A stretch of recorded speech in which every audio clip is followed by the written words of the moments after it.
Olá a todos! Estamos de volta com o nosso podcast da decisão à prática, conectando estratégia política à ação.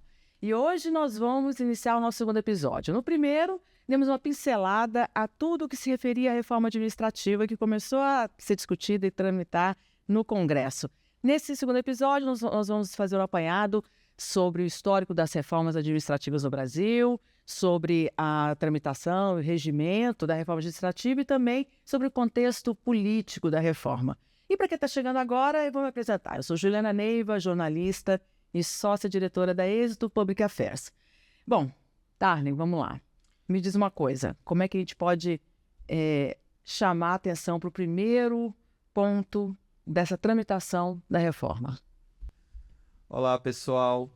Já me conheceram no primeiro episódio, sou Tarlen Nascimento da Êxito. Eu acho que esse episódio vai ser um episódio importante para a gente tratar um pouco do contexto recente das últimas reformas que tentaram e cenário político, né? O que está por vir, a fase que nós estamos. Acho que é importante para as pessoas conhecerem o que pode acontecer daqui para frente. Isso. Eu sou Fernanda Opperman, da FTS Advogados, e eu acho que um ponto importante que a gente vai abordar é justamente esse apanhado de histórico, apanhado também do regimento, quais são as perspectivas que a gente tem para essa tramitação que vai vir por aí, né? Eu tô aqui com a Nicole, minha sócia. Olá, pessoal, novamente, eu sou a Nicole, advogada do FDS Advogados, e hoje acho que vai ser exatamente isso, a gente trazer esse apanhado histórico e também pensar nas formas de comunicar e de atuar nessa tramitação no Congresso. Pessoal, eu acho que não tem como falar dessa nova reforma administrativa. Nesse momento que a gente grava esse episódio, ela ainda não tem um número, né? O texto foi anunciado, já circula as informações do que será a reforma e estão buscando assinaturas. Então, acho que é o primeiro ponto. Regimentalmente, oficialmente, essa reforma ainda não existe. Ela vai ter um número e ser registrada oficialmente a partir do momento que ela coletar 171 assinaturas dos parlamentares, dos deputados federais, e for formalmente apresentada na Câmara dos Deputados. Só aí a gente vai conhecer o número, como existia na PEC 32 de 2020. Eu acho que é impossível a gente desassociar a discussão dessa nova reforma administrativa sem falar um pouco da PEC 32, inclusive em questões de estratégia de atuação, da forma de tramitação. Acho que a gente vai abordar muito esse assunto aqui nesse momento, né? Eu acho que a PEC 32, ela teve muitas particularidades, assim, em relação à tramitação, né? Desde a CCJ, a Comissão Especial, como foi que ela morreu, entre aspas, né? Enfim, a Nicole acompanhou esse cenário muito de perto, era cliente ligando o tempo inteiro, perguntando, e eu tenho que ter medo agora dessa reforma administrativa de 2020. Acho que esse é um cenário que a gente está vivendo de novo esse ano e, enfim, são muitas particularidades que a gente deve observar por aí e ver aí quais são as semelhanças, inclusive, com a PEC 32, né? A gente não tem ainda muito essas perspectivas.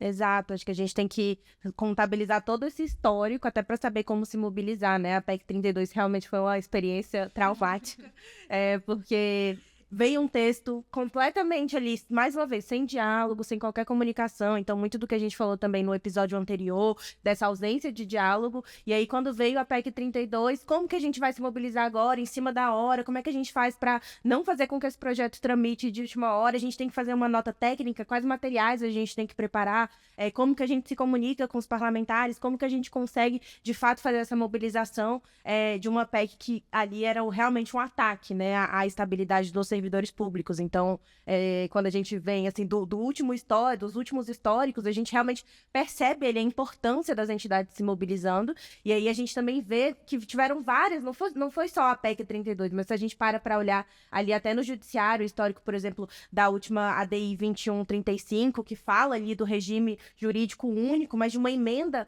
lá de 98, né, a emenda que tratava ali realmente da ausência de um regime jurídico único e permite ali outros regimes dentro do serviço público. E aí agora, quando a gente para juntar todos os cenários, quando a gente junta a PEC 32, a decisão recente do STF, a gente vê que já há todo um cenário ali preparado para isso, e o histórico das emendas constitucionais relacionadas ao serviço público nos leva a pensar que a gente precisa urgentemente se mobilizar e atuar em cima de toda essa tramitação agora, desde já no Congresso. E eu acho que, falando de PEC 32, o que a gente tira de uma das principais conclusões é que ela seguiu um rito comum, o rito normal previsto no regimento da Câmara.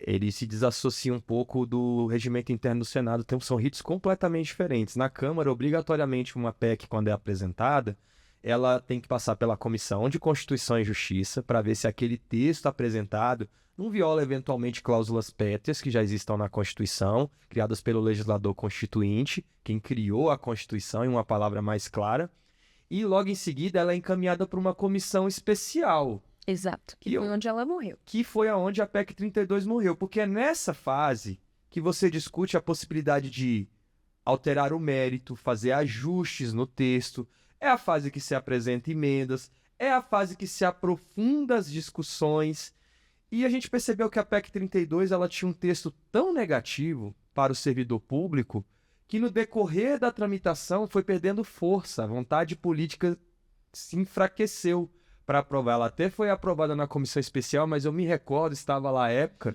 vários deputados, a composição da comissão foi alterada no decorrer da tramitação na comissão especial.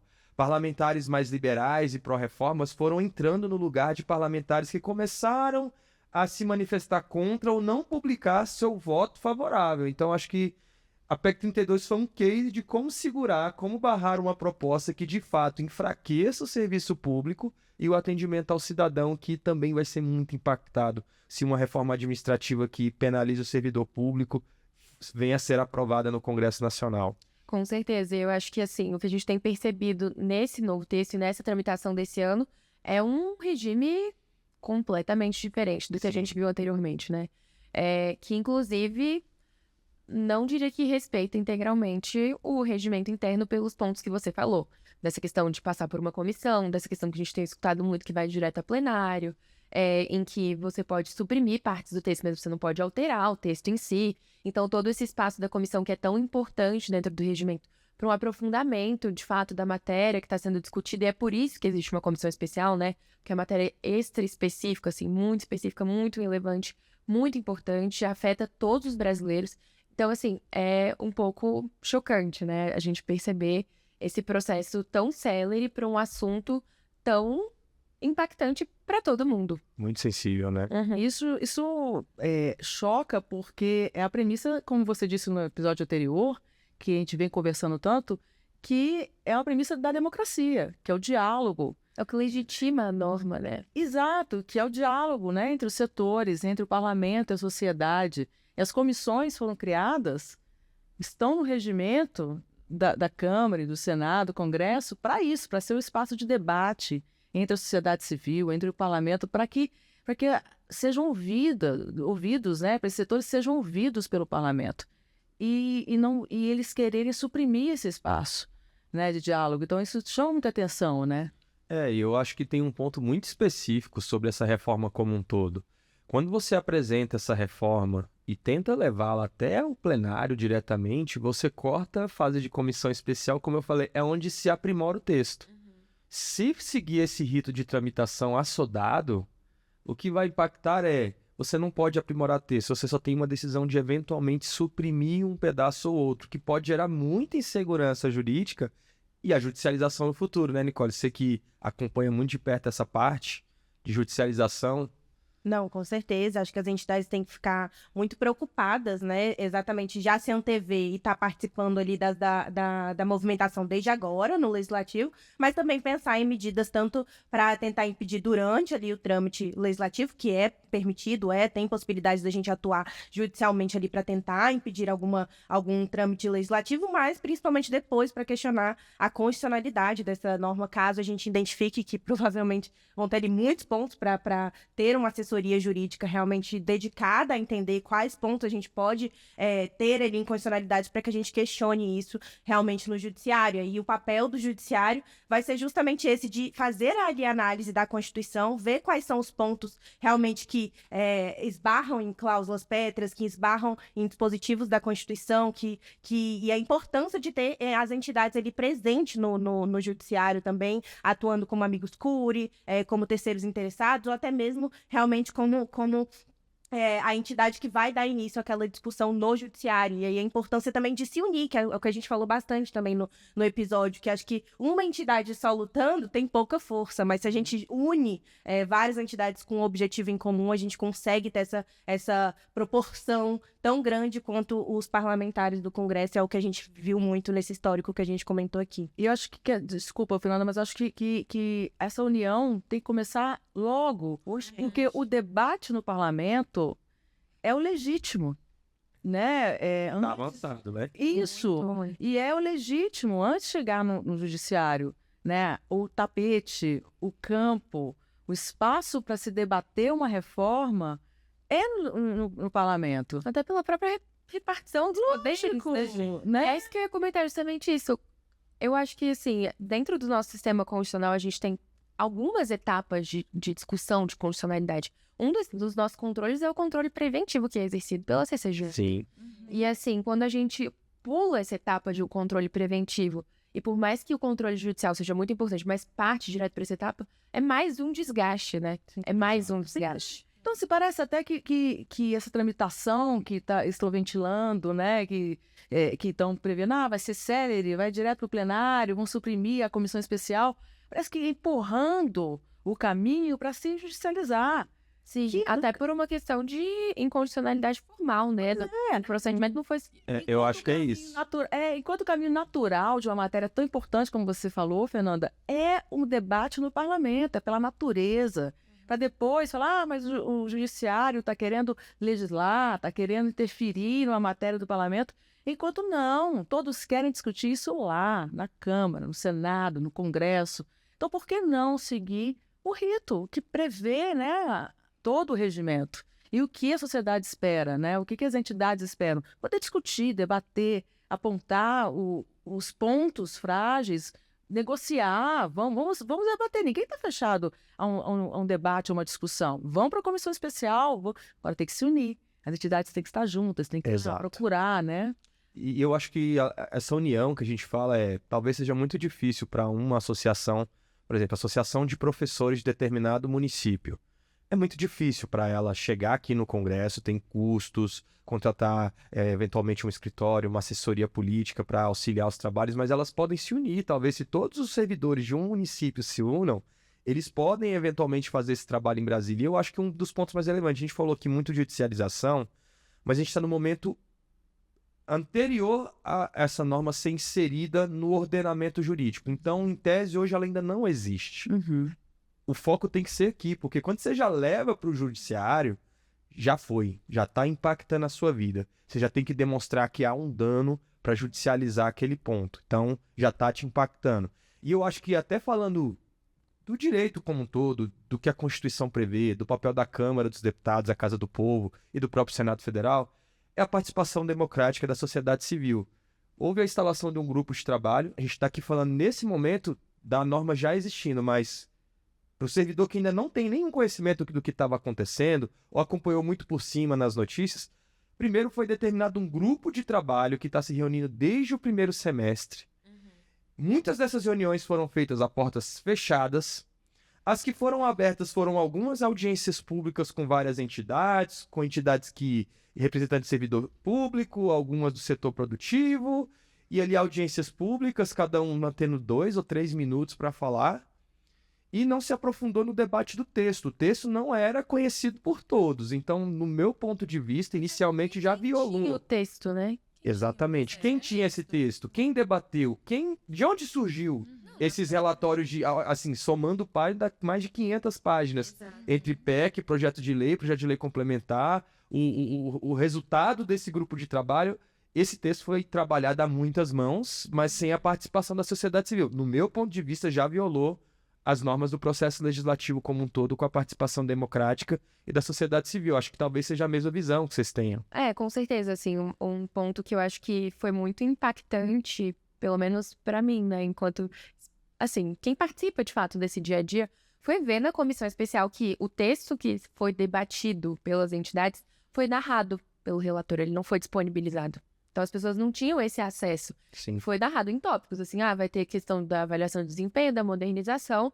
E na prática, a gente sabe que quem trabalha tecnicamente com texto sabe que a minúcia tá ali no que tá escrito. Não tem como você narrar um texto e saber na íntegra o que ele dispõe. As vírgulas. Exato. Uma vírgula fora do lugar muda tudo, né? Exatamente. Então, assim, esse espaço de discussão nos grupos de trabalho, esse espaço de discussão dentro da própria comissão, né, que teve, a comissão, acho que foi em agosto, não foi? Tem um mês por aí? Mês e meio? A comissão de debates, né? Comissão No de plenário, debates, exato. exatamente. Então, assim, qual foi a qualidade também desses debates, né? Até que ponto as pessoas que estavam debatendo ali tinham acesso à informação para poder, de fato, opinar sobre o que estava disposto.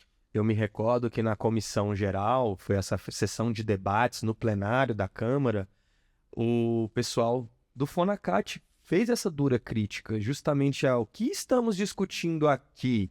Qual é o texto? Acho que eles chegaram ao oficial presidente da Câmara pedindo a publicidade desse texto, e o texto já nasce coletando assinatura, daqui não muda. O texto que circulou não muda. É o texto que vai iniciar. Então, participação da sociedade civil, zero. Até esse momento. A partir de agora é que a gente está começando a ver manifestações, redes sociais, publicações sobre o mérito da matéria, no momento que já se avançou muito no debate.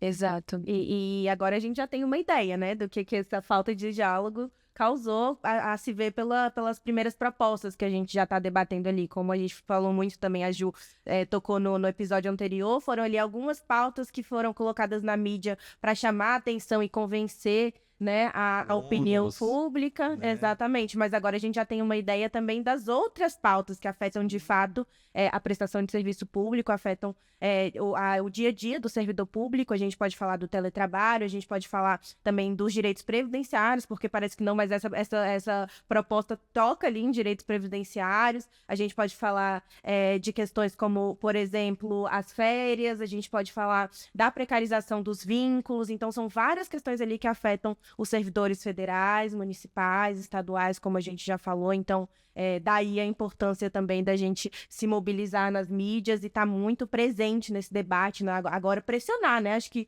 vocês que estão ali mais nesse dia a dia da Câmara podem falar um pouquinho mais de como é essa mobilização no dia a dia da Câmara. O que a gente pode fazer agora nesse momento? Já começou a semana de se mobilizar, né? Agora, eu acho que eu queria até ouvir um pouco mais a Ju sobre isso, assim, porque o que a gente vê muito dentro das casas, né, é que a grande disputa é pela narrativa. Sim. E, assim, como você vê isso acontecendo agora, né, considerando que já existe um cenário ali em que uma narrativa já está estabelecida, qual margem que as entidades têm daqui em diante, né? Como isso vai funcionar? Bom, a luta por narrativa já começou antes, né? Quando a proposta ficou guardada a 7 chaves, o texto não saía. E cadê o texto? No dia que saiu o texto, nós estávamos em uma reunião, em conversa, a gente não sabia nem se era o texto real, né? Vazou. Ali já foi uma guerra de narrativa. Não saiu oficial, deixou vazar. Vazou, a gente não sabe se é verdadeiro. Quando foi à tarde, é oficial. Aquilo já foi uma guerra de narrativa, já destabilizou. Então, assim, como é que vai ser a guerra por espaço? E a assessoria de imprensa do GT já saiu na frente, já está ali, já pautou a grande mídia, né, com os pontos favoráveis. Agora, o funcionalismo público, as entidades, têm que sair marcando território, mostrando os prejuízos que o cidadão, principalmente, que vai sentir na prestação de serviço, que vai impactar, não vai ser imediato. O serviço público tem ali o delay, tem ali um tempo de impacto no serviço público, qualquer medida, né? Então, assim, em 5 anos, em 10 anos, se essas medidas vierem a serem realmente implementadas no futuro, o que vai acontecer nessa prestação de serviço? É isso que tem que ser mostrado, né? Então, tem que vir para a grande mídia mostrar, pessoal, se isso acontecer, em 10 anos, nós vamos ter uma decadência, por exemplo, na prestação de serviço de aposentadoria para o cidadão. Se hoje se leva tantos meses para conceder uma aposentadoria do agricultor na empregada doméstica, isso vai voltar a ser 2 anos, 1 ano e meio para fazer um processo, porque não vai ter funcionário público para processar essa aposentadoria. Dando um exemplo aqui prático, que é o grande problema, né, do cidadão comum brasileiro, né? O funcionalismo público, as entidades têm que vir à grande mídia mostrar. A estabilidade, o fim da estabilidade, a gente não quer não quer atingir estabilidade, mas a terceirização, a questão de...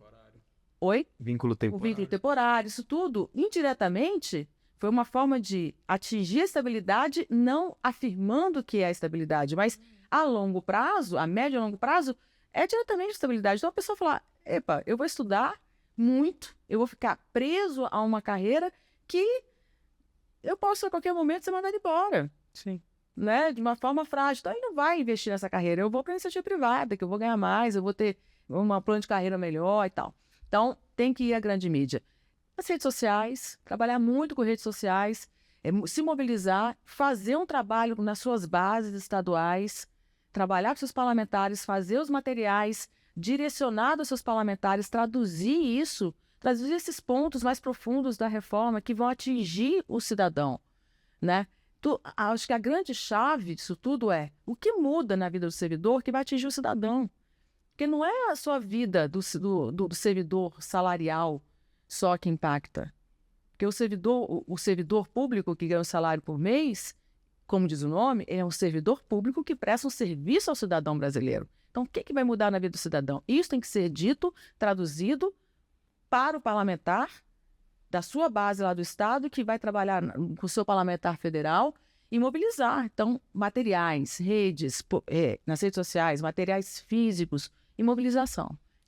Acho que essa vai ser a guerra de narrativas, sabe?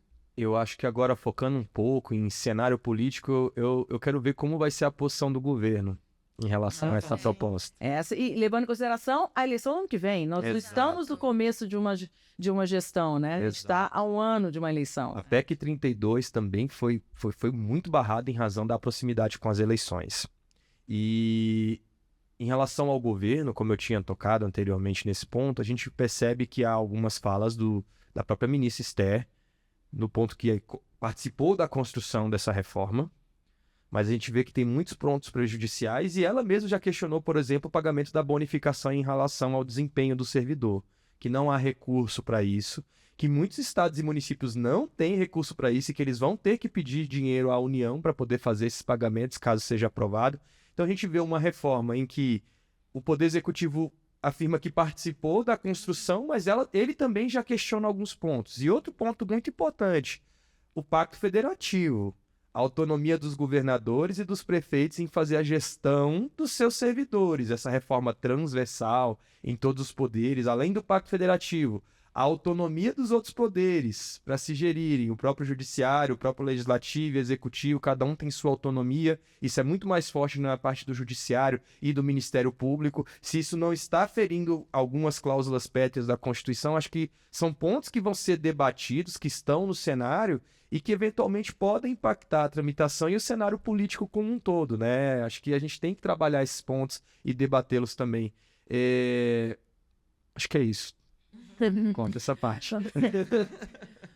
Com certeza, acho que a participação do governo tem se mostrado assim, né? Às vezes participaram do GT, fizeram uma reunião no GT, no grupo de trabalho, uma audiência pública no grupo de trabalho, mas ainda assim me parece que pontos importantes, por exemplo, que eles poderiam ter levantado com uma necessidade de negociação coletiva não estão nessa proposta, sabe? É uma pauta que o MGI tem levado ao longo dos últimos anos, sofreu aí, né, com as negociações, com os acordos feitos com as entidades, mas não é um ponto que me parece estar na reforma, não foi abordado ali naquele texto. Então, até que ponto, de fato, o Executivo tem participado, tem interesse, vai poder influenciar na tramitação desse projeto na Câmara? Eu acho que essa dialética mesmo entre Executivo e Legislativo tem sido um mistério para muita gente, né? Como tem se dado isso na prática. Porque isso, existem pontos ali de concordância, dá-se a entender que existe uma participação, mas ao mesmo tempo existem algumas contradições ali. E é isso, assim, o que você me comentou, Tarley, sobre o impacto orçamentário, de novo, não vai passar pela CFT. Ninguém está estudando o impacto orçamentário dessas bonificações? Acho que o relator falou sobre isso, que os benefícios da reforma serão vistos a longo prazo. Então, acho que nem o relator, quer dizer, o coordenador do GT, deputado Pedro Paulo, tem noção do eventual impacto fiscal e orçamentário, ainda mais em nível de União, estados e municípios. Nosso país, um país continental, olha a realidade. A realidade do servidor no Oiapoque e a realidade do servidor aqui em Brasília. São mundos completamente distintos e querem aprovar uma regulamentação igual para todos no país inteiro. Acho que é um desafio. Com certeza. E eu acho que, assim, para além disso tudo, voltando um pouco nesse ponto do procedimento mesmo, desse trâmite do processo legislativo, eu acho que a gente podia explorar também um pouco essa parte de quais são as perspectivas para essa tramitação, porque isso é completamente diferente da PEC 32, completamente diferente de qualquer rito padrão e constitucional que a gente tem dentro do Congresso. A gente tem essa perspectiva de que o texto vai direto ao plenário. E, assim, eu acho que o que a gente tem mais recebido de dúvida das entidades é, tá bom, vai direto ao plenário, talvez a gente não tenha oportunidade de atuar em outras esferas, mas quais são as oportunidades de atuação enquanto a gente está no plenário, então? O que a gente pode fazer ali dentro? Eu acho que eu posso falar um pouquinho mais sobre esse ponto. Seguinte, primeiro, a PEC que vai ser apresentada hoje, ainda sem número, ela vai ser apensada a uma outra proposta, uma outra PEC que já tenha passado pela CCJ e pela comissão especial. Ela já está ali no plenário aguardando ser votada, pronta para ser votada. E eles vão pegar essa PEC nova a pensar, porque são matérias correlatas. A partir desse momento, se aprova um destaque de preferência. E o que isso na prática significa? Essa PEC que agora está sendo coletada assinaturas passa a ser o texto que vai ser votado em plenário. A outra proposta que já tinha sido discutida em CCJ e comissão especial, e olha, não necessariamente precisa ser a PEC 32. Sim. Pode ser qualquer outra proposta que viesse sobre regime jurídico, sobre administração pública, ela pode ser considerada uma matéria correlata. E aí qual é o problema? Você não altera mérito, você pulou fase de emenda, você não discutiu, não tem prazo de vista. Isso é muito ruim, isso é péssimo, porque você assoda isso e aí, mas ele vai passar pelo Senado. Gente, a Câmara dos Deputados é uma casa muito importante, é uma casa com 513 parlamentares, é uma casa de maior representação, é onde é mais fácil as entidades acessarem seus parlamentares, porque quando chega no Senado são 3 por estado. A depender em São Paulo você tem 70 parlamentares, mais de 70 parlamentares para você conversar e levar seus pontos de vista. No Senado fica um pouco mais difícil esse diálogo. Então, na minha perspectiva, a Câmara erra e perde muito em fazer esse tipo de tramitação. Eu acho que esse tem que ser um dos pleitos das entidades, né? E você chama atenção para um ponto que volta lá no questionamento que a Fernanda me fez sobre narrativa. Esse ponto pode somar a narrativa, que é na hora que suprime a comissão especial, pode se somar à narrativa das entidades, que é importante fazer o debate. Pode, entendeu? Fazer assim, na hora de fazer o trabalho de comunicação, fazer esse clamor dentro da Câmara e para a opinião pública. Como que se vai aprovar uma reforma, levar à votação, sem haver um debate público?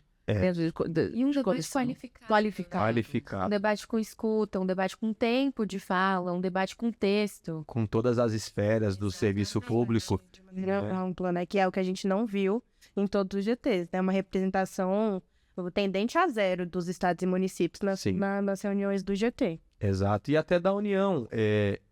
Eu atuo para algumas entidades do serviço público e a batalha para inserir um representante na comissão, no plenário, para discutir um número limitadíssimo, acho que eram 2 indicações por cada partido político. Então, para você conseguir conversar, convencer o líder do partido de indicar a entidade, assim, até para a União o debate foi muito raso e não houve representação de todos. E aí eu acho que esse é um ponto importante. E aí, até aproveitando o gancho, falando um pouco ainda da tramitação, né, Fernando? Quando você só leva um texto que só pode ter pontos suprimidos, a possibilidade de nascer um texto capenga juridicamente, eu vou usar uma... né, e judicialização, aí eu acho que é o ponto que vocês até podem nos trazer um pouco isso.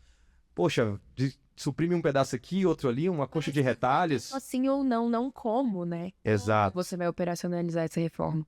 E não resta realmente outra opção, muitas vezes, senão a judicialização, porque quando não se abre espaço para diálogo dentro de um dos poderes, infelizmente ou felizmente, as entidades vão ter que apelar ali para outra instância, para outro poder. Volto a dizer, me parece, agora é uma opinião da Juliana, que parece que está empurrando para isso. Parece que é caso pensado, sabe? Judicializar enquanto... o espaço é no Congresso. Por que estão empurrando? Por que empurrar? Né? Parece que é de caso pensado, porque é o caminho. Não, esse trâmite, se se concretizar, isso que está se ventilando, é o caminho, gente. Não, é óbvio que vão judicializar, né? Eu penso assim, Ju, a depender do tema, você pode tentar levar uma proposta direta ao plenário, a depender da urgência do caso, mas uma proposta como essa, que é estruturante, que vai impactar milhões de pessoas, que vai, assim, trazer uma mudança muito brusca e, como a gente falou, com a possibilidade de, no plenário, só suprimir. E aí um ponto muito relevante. Os destaques, que é a ferramenta regimental para se suprimir, são os destaques supressivos, eles são limitados. Cada partido tem um número de destaques e esse número depende do tamanho da bancada. Ou seja, os partidos com maior número de deputados têm 5 destaques. Alguns só têm 1. Alguns não têm nenhum. Então, assim, a possibilidade de esse texto vir de uma forma, assim, muito impactante, pouco debatido, sem aprimoramentos, com destaques que podem transformar ele em uma anomalia jurídica e trazer, na verdade, mais insegurança jurídica, judicialização e mais custos para o Estado, ao invés de modernização, eu acho que a chance disso acontecer é muito grande, é muito grande. E assim, se a gente está aqui e tem essa visão, eles também têm. Quem está à frente desse texto. E dessa possível tramitação que a gente não sabe se vai se concretizar, mas é o que está se ventilando. Então, poxa, por que isso, né? Porque se a gente tem essa visão, eles também têm. E não estão querendo empurrar para uma judicialização, sendo que o espaço legítimo é o Congresso para esse debate. O legítimo e com menos custo, né? Porque, gente, uma judicialização, a Nicole vai poder falar de forma mais profunda, porque ela é quem atua no escritório com essa etapa toda de judicialização nas matérias de servidores. Mas é muito custosa, é muito longo o processo. Aí você vai conseguir uma liminar ali com efeito suspensivo, às vezes não vai conseguir, o texto vai continuar tendo os efeitos legais ali, sabe? É muito complicado. Juntando muito do que vocês falaram, também me entristece, assim, porque muito disso de ativismo judicial, mas também de ser o espaço ideal para diálogo, e eu vejo que também vai deixar passar muitas coisas que a gente poderia estar tratando de importante, que as entidades poderiam estar adicionando no texto e também não vão ter essa oportunidade.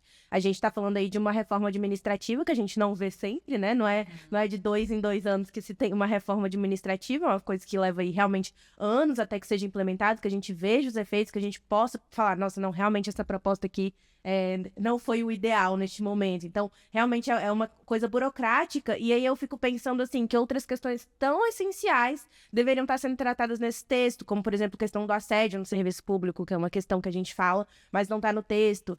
A gente fala muito sobre avaliação de desempenho, que é uma questão que eles estão endurecendo nesse texto, prevendo ali realmente uma avaliação de desempenho ao fim do estágio probatório mais rígida, que é para prever ali que o servidor público que entrou realmente esteja adepto ao regime posto ali, mas a gente fala pouco sobre essa avaliação de desempenho para os gestores. A gente fala pouquíssimo sobre essa alternância de gestão, principalmente em estados e municípios também, em que a cada 4 anos muda ali e se perde todo o aprendizado. Então, tem várias questões que a gente deixa de prever nesse texto e que aí a gente fica pensando na alternativa. Vai ser realmente o judiciário que vai ter que agir ativamente para construir um texto que seja justo? E aí, mais uma vez, volto a dizer, o papel das entidades enquanto o papel de propor essas ações, propor tanto a inconstitucionalidade, caso a gente entenda, mas também propor outras coisas que deveriam estar nesse texto e não estão. Então,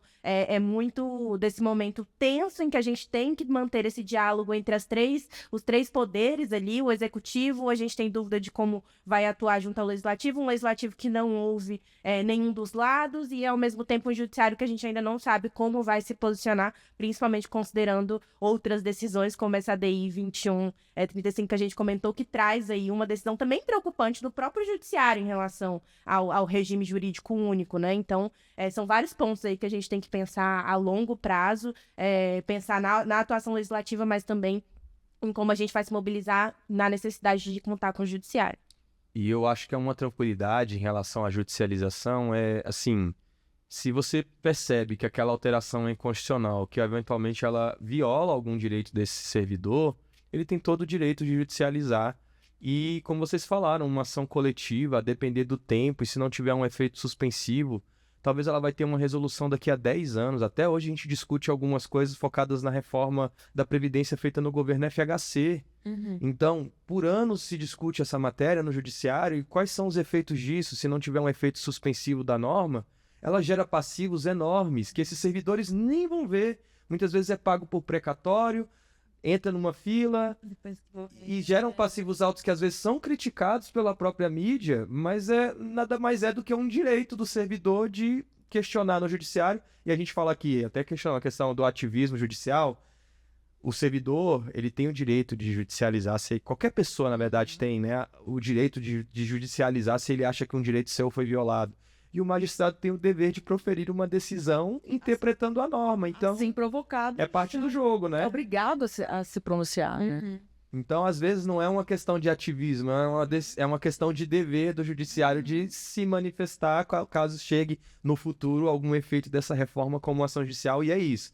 Nem o relator acho que sabe o efeito do impacto orçamentário e é impossível calcular tendo em vista o modelo de tramitação, o que deve se suceder e os efeitos de impacto após judicializações se essa norma entrar no ordenamento jurídico. E eu acho que talvez, já até avançando muito, o Senado talvez seja o freio de arrumação em muitos trechos dessa reforma, né? Não foi na PEC da blindagem. Exato. Assim, mas é muito complicado a gente pensar nisso mesmo, né? Eu entendo a ansiedade dos servidores em entender isso, porque pensando assim, tá bom, vão a pensar então esse texto e aí ele vai direto ao plenário, mas um apensado desses pode ser completamente diferente do texto padrão, você não sabe mais o que tá ali dentro. O apensamento é uma ferramenta necessária, né? Sim. Existem questões que realmente devem ser apensadas, porque faz sentido, isso traz eficiência ali para votação dentro do processo legislativo. Mas nesse caso específico, como a gente falou, de uma reforma tão sensível, tão estruturante, o apensamento é a solução, a gente não vai discutir isso a fundo. Então, assim, eu acho que essa mobilização tem que estar muito voltada justamente para essa tramitação.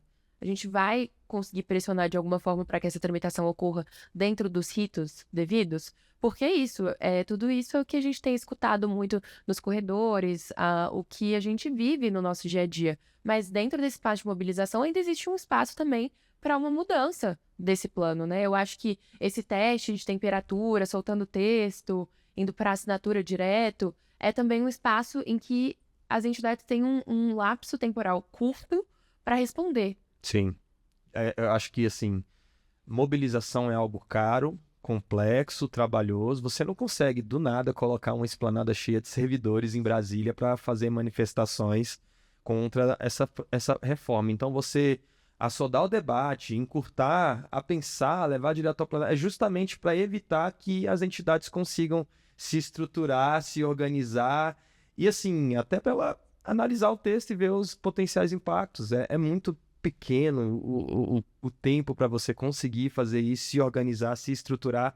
Então a gente percebe que essa ideia de tramitação dessa forma, ela vem com um objetivo. E eu acho que isso é um aprendizado para os parlamentares que são pró-reforma do que aconteceu com a PEC 32. Ela seguiu o rito normal.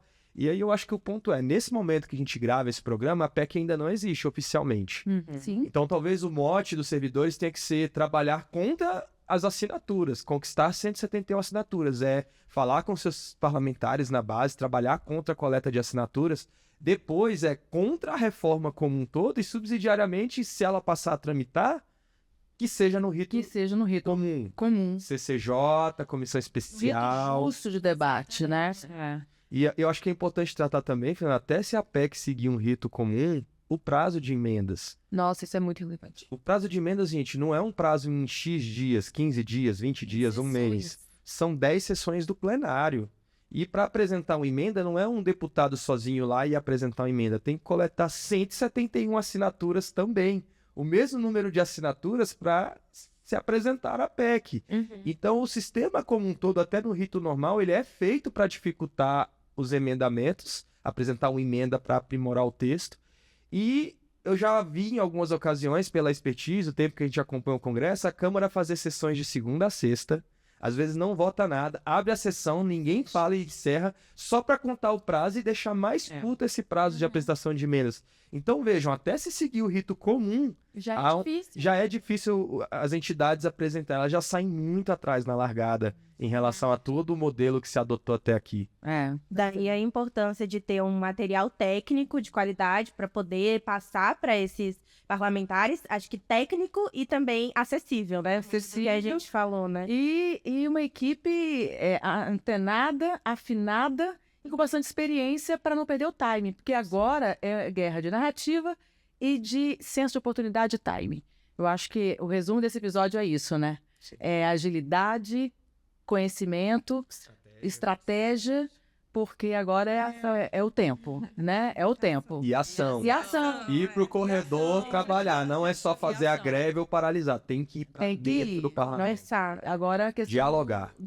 o relógio, o cronômetro realmente está correndo e o funcionalismo, as entidades têm que agir. e principalmente, como a gente falou, considerando o momento político. Momento a gente político. sabe que chega ali num determinado momento que o Congresso para e aí a gente precisa e o que os parlamentares estão fazendo todo esse movimento de tentar adiantar o máximo. Então, assim, eles querem realmente aprovar esse projeto esse ano. Então, é nosso dever. Eu queria citar algo nesse ponto só.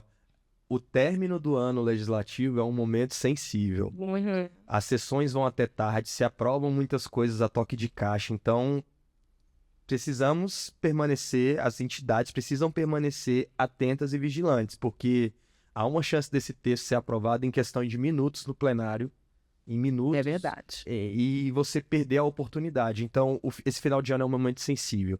Tem que ficar atento, tem que acompanhar, ter um assessoramento real, que traga a informação real, de fato, estratégica, porque, outro ponto, Filtragem, né? Porque é muita informação. muita informação, fake news, a pessoa que acha que é algo porque viu uma notícia e não é aquilo, é outra coisa completamente diferente. Então, esse momento é um momento sensível. Momento estratégico, Exato. sensível.